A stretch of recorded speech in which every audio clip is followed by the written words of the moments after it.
This is a Nekko Media podcast. What's your pleasure, sir?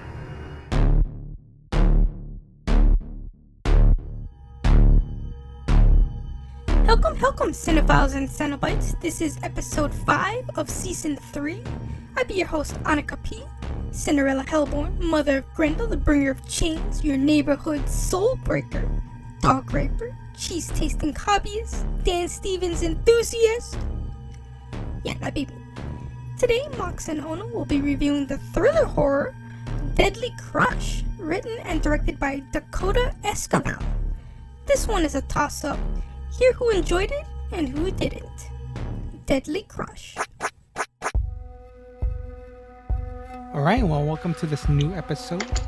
Today we're going to be reviewing the indie horror / romance Deadly Crush.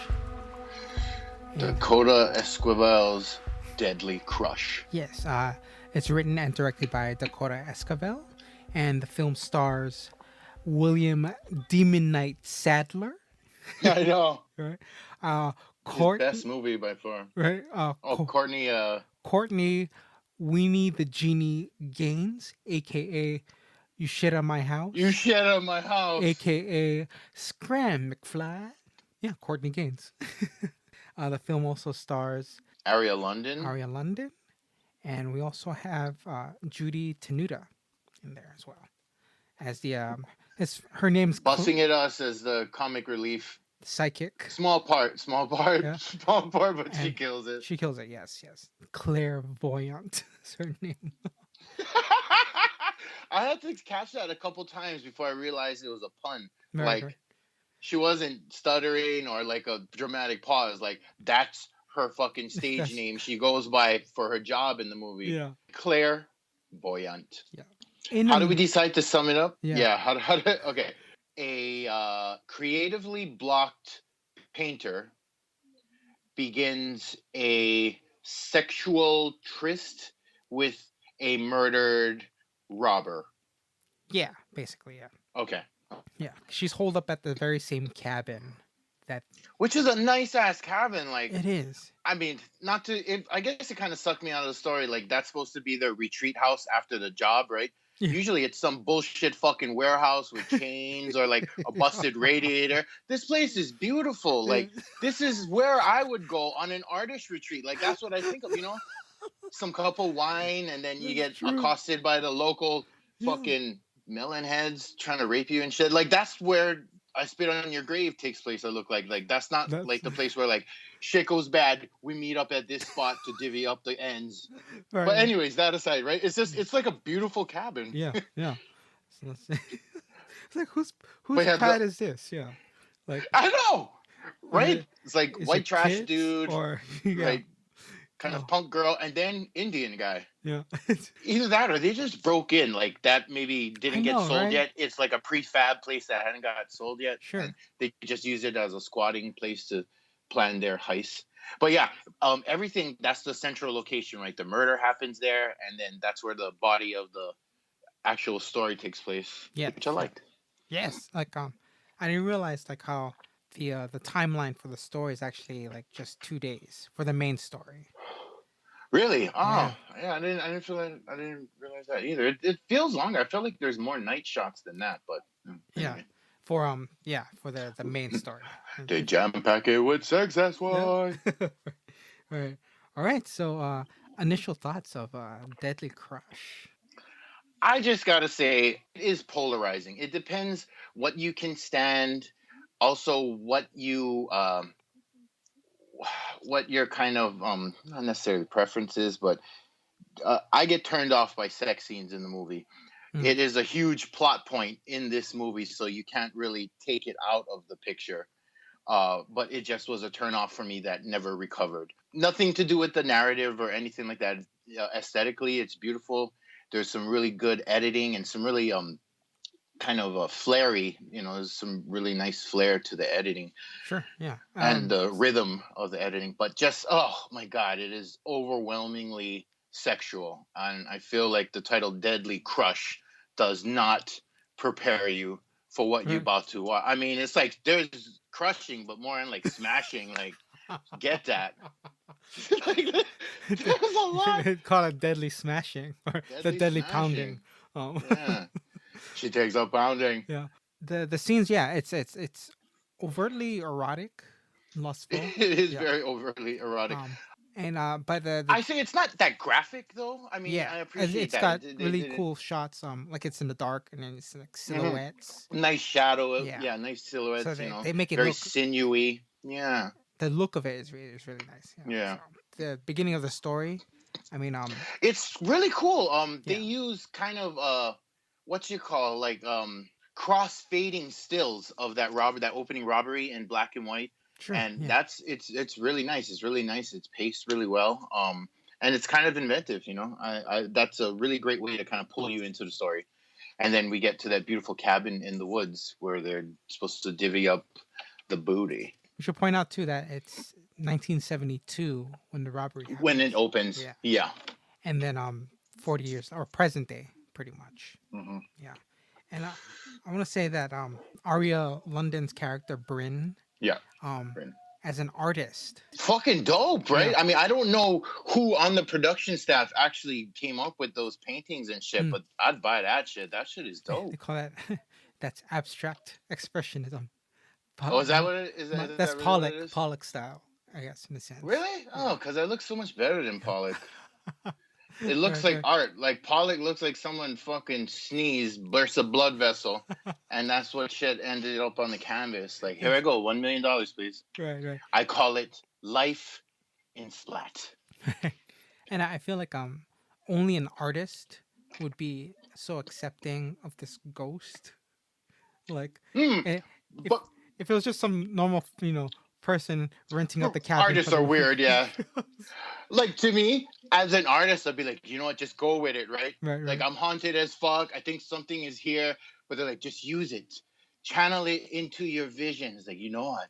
Maybe. But there are practical reasons that keep her on. She calls her dealer and she's like, you know what? There's something fucking freaky shit going on here. I want out. And she's like, fuck you, bitch. I've been floating you this past year. We got this opportunity to sell your work. Like, you got to just I think she actually says, put your big girl panties on and fucking do the work. And I'm like, you know what? That's a legitimate, you're one happy meal away from fucking poverty. I know, right? Yeah, I mean, if someone's been forking you cash this whole time, and you bring up, I need 16 more months. No, girl. Like, yeah, no, unacceptable. Yeah, you got 16 hours, girl. What I would actually be trying to tell her is not that it's fucking ghost creepy. It's that this dude just tried to rape me. Like, that's a reason to not be in a space. Like, yeah, I'm sorry. There's like financial obligations to be met, but I just almost totally got raped. Like, by a ghost. To me, that's that. Well, by Liam. Oh, Liam, right. The ghost saved him, and I thought Liam was gonna get it, like fucking, entrails on the roof. Like, no. I was like, oh, we're about to see some shit. Bryn saved him. I said, don't do it. Yeah, she's like, don't do it. Yeah, but for the horror aspect, there's only just like bits and pieces in the beginning, so it's. The gore factor in this movie is not. I feel like it's not there much. Just the setting and the trope of the cabin in the woods is about the most horror it delves into as far as ghostly and that kind of stuff. But there is some actual horror in it, like the fact of being raped, right, in a secluded place, the fact of getting trapped by this murderer cop guy. Like, there's some practical real world horror. Yeah. What I also like, too, is that the ghost, as it's returning, like, it has psychological issues. It's it's still clinging onto a life that it didn't get to live. And it's trying to substitute Bryn for the girl he lost when he was alive. Yeah, he's still trying to, like, have a life. And it's like, dude, I'm so sorry. Yeah. You fucking decrepit, decomposing and shit. The body less than 24 hours, and he's starting to fucking drop ass. Yeah. Well, the movie opens up on that kind of quote, there's beauty in letting the dead things go. And I like that. Yeah. I like that. Yeah. I mean, with someone of Dakota's talent, that's not a wasted line. Like, I feel so many movies open up with some quote that you really, really, really got to dig to see the connection, or they just may as well said nothing because it's what the fuck that got to do with anything. Right, But right. there's a direct connection, and it gives you the theme, and then it plays it out, and there's some nice psychological bits to it. Like this ghost really has not been allowed to transition, and it hasn't had time to process what it is now and where it needs to go, what needs to happen. Yeah, 40 years in the kind of Ether the or what? the Yeah. other or The other, yeah, the other. Speaking this way I do of it, make you think that I like this film. I did not like this film. Like I said, this is a polarizing film. There's a lot to love about it. Just the sex was just too much. I know you're So you're warned. I know how you feel about sex scenes in movies. It's not really necessary, but I mean that's more of a personal deal. That's a personal caveat. Yeah. Also, I will say that it is necessary for this film, but even though it's necessary to the narrative, it still was too much for me. And they did it tastefully, and they didn't. I feel it didn't drone on forever and ever during the montage that it just won't end. Sure. But there's like towards the ending. Yeah, they're like on a honeymoon phase. So there's there's a lot of basking in the glow. Yeah. And but everywhere and anywhere. It definitely doesn't detract, I feel, from the story because it's such an inherent part of it that I was never able to recover from that. Nice. So okay. Yeah. But overall, I did enjoy the film. I mean, it's got that kind of dark, kind of lustful tone Very dark. to it, and very dark and lusty. Yes. Yeah. Brooding, little menacing, mysterious. Like, I mean, that's how you would like your man, I guess, right? Hollywood.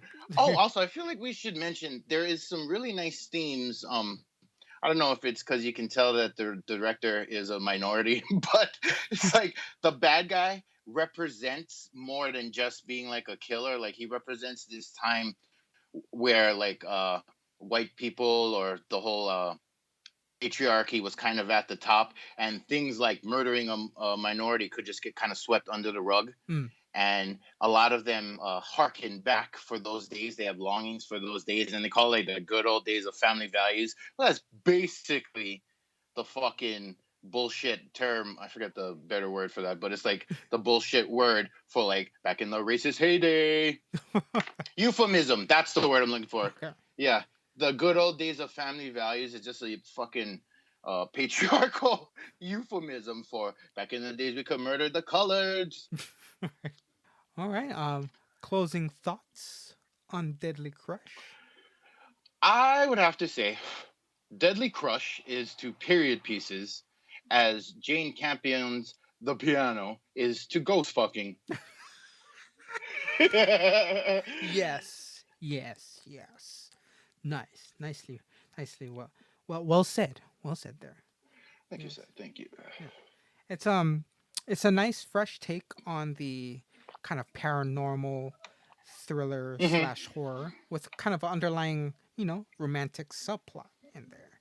And kind of subtly placed in there. Yeah. Romance is, expressed in more ways than one in this one. So, it's two broken people who found love. Definitely two broken people. Who, and I feel like the protagonist kind of comes to her senses before the ghost guy does. She realizes like there's really nowhere to go with this thing. We had our time, and it's time to kind of just cut our losses and get into reality. You need to transcend, buddy.